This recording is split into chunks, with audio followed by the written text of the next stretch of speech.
सप्तांत का विशेष समाचार बुलेटिन। इस सप्ताह सबसे पहले नीट परीक्षा पेपर लीक संबंधी खबरें आईं।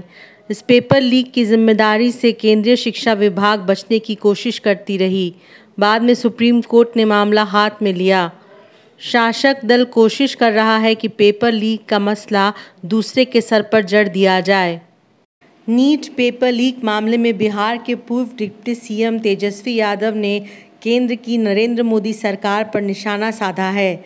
उन्होंने कहा है कि जिसने भी ये काम किया है वो छिपने वाला नहीं है। पेपर लीक करने वाले को हम छोड़ेंगे नहीं। तेजस्वी ने कहा कि सरकार मुद्दे से ध्यान भटकाने के लिए लालू यादव और तेजस्वी को गाली दे रही है। लगातार जहां भी बीजेपी शासित राज्य है पेपर लीक होता रहा है। हम लोगों के सत्ता के बाहर जाने के बाद भी आप देखिएगा जो शिक्षा विभाग से शिक्षकों की जो तीसरा जो चरणबद्ध जो निकलना था उसको रद्द किया गया क्योंकि पेपर लीक हो गया। और वो पेपर लीक करने वाला अभी भी घूम रहा है। बारी बार बेल करा लिया। किंग पिंग वही लोग हैं, नाम इस वाले में भी उन्हीं लोगों का आ रहा है, लेकिन कोई कार्रवाई नहीं हो रही। एक इनका सबसे अहम जो मुखिया है संजीव मुखिया करके है। अब हम जांच एजेंसियों से अपील है कि संजीव मुखिया की जांच करें। सरकार से हम अपील करते हैं कि इसकी जांच कराएं। जो संजीव मुखिया, नीतीश कुमार और जो एक और जो पकड़े गए हैं अमित आनंद, इन लोगों का हेड वही बताया जाता है जो हम लोगों ने पता किया। अब जांच कराया जाए, नहीं तो हमारे पास सारा तस्वीर वगैरह कौन कौन नेताओं के साथ क्या क्या है उस संजीव मुखिया का, वो हमको बताना पड़ेगा, दिखाना पड़ेगा, सार्वजनिक करना पड़ेगा। पहले ये मान नहीं रहे थे कि नीट का पेपर लीक हुआ है, अब खुद ही इसके खिलाफ कानून लेकर आ रहे हैं। कानून भी बचाव में ला रहे हैं। उन्होंने बीजेपी के आरोपों पर पलटवार करते हुए कहा कि ये लोग सिर्फ मुद्दे को डाइवर्ट करने के लिए हमें गालियां देते हैं। उन्होंने तंज वाले लहजे में कहा कि क्या हम लोग पुल गिरवाते हैं, ट्रेन हादसा करवाते हैं, पेपर लीक करवाते हैं? क्या सरकार में बैठे सभी लोग दूध के धुले हुए हैं? लगातार पुल गिर रहा है, लगातार ट्रेन हादसा हो रहा है, लगातार पेपर लीक हो रहा है। एक बता दो किस पे कार्रवाई की गई हो, कौन पकड़ा जा रहा है? हाँ, घूम फिरा करके तेजस्वी और लालू जी को गाली देते हैं लोग इशू को डाइवर्ट करने के लिए। हम ही लोग पुल गिरवाते हैं, हम ही लोग ट्रेन हादसा करवाते हैं, हम ही लोग पेपर लीक करवाते हैं। ये लोग तो एकदम दूध का धुला हुआ सब बैठा हुआ है सब। यदुवेंदु और तेजस्वी के सचिव प्रीतम पर बीजेपी के विजय सिन्हा आरोप लगा रहे थे, जबकि तेजस्वी ने बिहार में पेपर लीक का किंगपिन अमित आनंद को बताया है। बिहार से नीट घोटाले पर उंगलियां जिस तरह उठ रही हैं, उससे तो लगता है कि राष्ट्रीय स्तर के इस घोटाले पर पर्दा ही डाला जा रहा है। नीतीश कुमार ने सप्ताह में 5 लाख से अधिक नौकरियों के देने की घोषणा कर दी। इनमें शिक्षक ही नहीं, स्वास्थ्य सेवा कर्मियों की बहाली और सिपाही बहाली की घोषणा भी है। नीतीश कुमार कोशिश कर रहे हैं कि तेजस्वी यादव को नौकरियों के नाम पर विधानसभा चुनाव में जाने का मौका ना छोड़ा जाए। देखिए ये संक्षिप्त वीडियो। बिहार में नौकरी और रोजगार को लेकर सरकार गंभीर हो गई है। 1 साल के अंदर लाखों लोगों को नौकरी व रोजगार देने की तैयारी में सरकार जुटी है। मुख्यमंत्री नीतीश कुमार ने अधिकारियों को इस ओर तेज़ी से कदम बढ़ाने के निर्देश भी पिछले दिनों दिए हैं। विभागों में अब खाली पदों की जानकारी जुटाई जा रही है, जबकि रोजगार की ओर भी सरकार अब सक्रिय है। बिहार में रोजगार मेला लगाने जा रही है। बेरोजगारों के लिए ये बड़ा अवसर है। मेले में शामिल होने वालों को एक खास ध्यान रखना होगा कि उन्हें NCS पोर्टल पर अपना रजिस्ट्रेशन कराना ज़रूरी है। हालांकि अगर कोई अभ्यर्थी निबंधन नहीं कर पाए होंगे तो उन्हें पास मेले में ही निबंधन कराने का भी मौका मिलेगा। ऑनलाइन निबंधन नहीं कराने वालों को भी मेला स्थल पर भी निबंधन की सुरक्षा दी जाएगी। इस सप्ताह बिहार में ब्रिज का गिरना शुरू हुआ। आमतौर पर बिहार में संरचना का निर्माण काम पिछले 2 दशक से तेज है, परंतु पिछले 2 वर्षों में मुंगेर, अररिया, गोपालगंज और सिवान से ब्रिज के गिरने की खबर आती रही है। सप्ताह के अंत में सिवान के एक ब्रिज के गिरने की वीडियो वायरल हुई। पहली नज़र में ये दिख रहा है कि इस ब्रिज के लिए इस्तेमाल होने वाले लोहा इत्यादि सामग्री की भारी लूट मची है। ब्रिज का बीच का पाया सामान्य पानी के झोंके से पूरी तरह से गिर गया। पटना हाईकोर्ट ने बिहार सरकार के आरक्षण संबंधी नए विधेयक को गैरकानूनी बता दिया। बिहार में दलित, आदिवासी और ओबीसी रिजर्वेशन 50% हैं और बाद में 10% रिजर्वेशन का प्रावधान उच्च जाति के गरीब लोगों के लिए किया गया।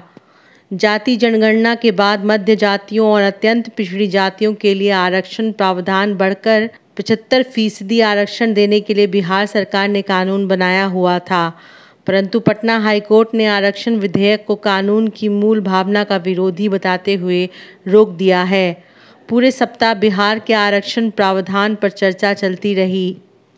लोकसभा चुनाव खत्म होने के बाद अब बिहार में विधानसभा चुनाव की तैयारियां शुरू कर दी गई हैं। सभी दल अपने अपने नेताओं और कार्यकर्ताओं से विधानसभा चुनाव में पार्टी की स्थिति को लेकर फीडबैक ले रहे हैं।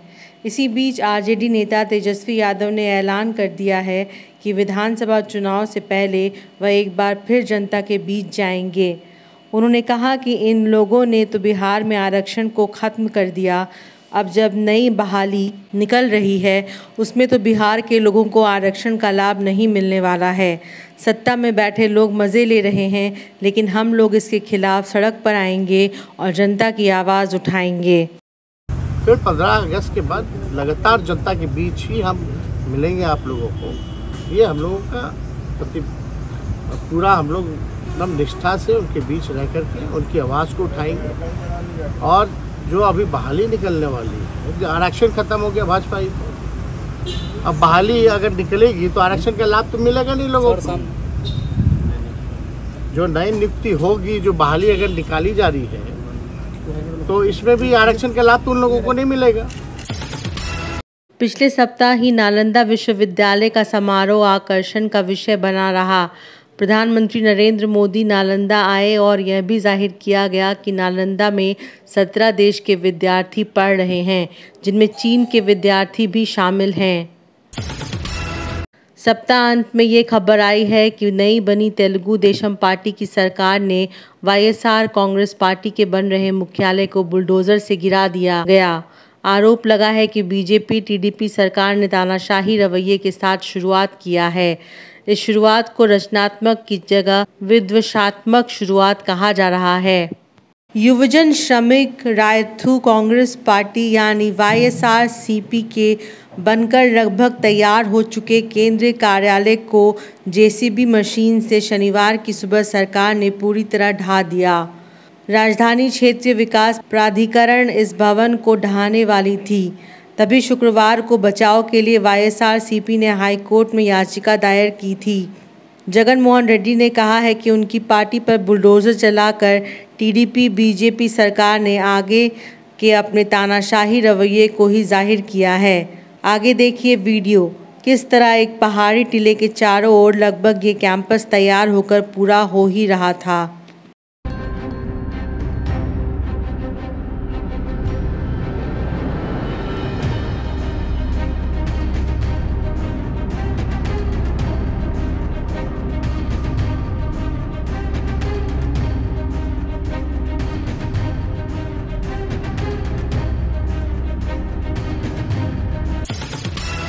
जीतन राम मांझी परिवार चर्चा में रहा।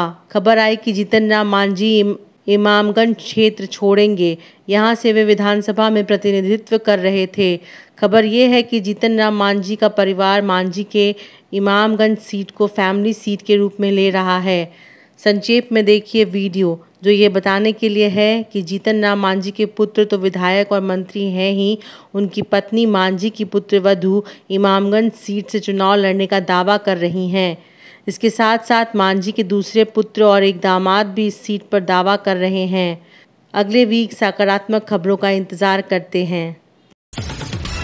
देशवा में बढ़ल बेरोजगारी, ये दादा केहू ना बूझे लाचारी।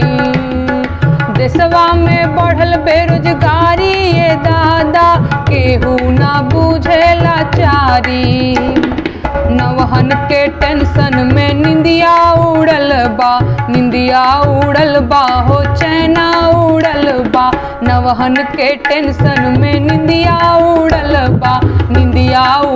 बा हो चैना उड़ल बा। अरे गड्डी पे सुते व्यापारी ये दादा केहू ना बुझे लाचारी। एक साल बीतल दूसर साल बीतल 3 साल बीतल चौथा में घूसल 5वां साल बाप देवे गारी ये दादा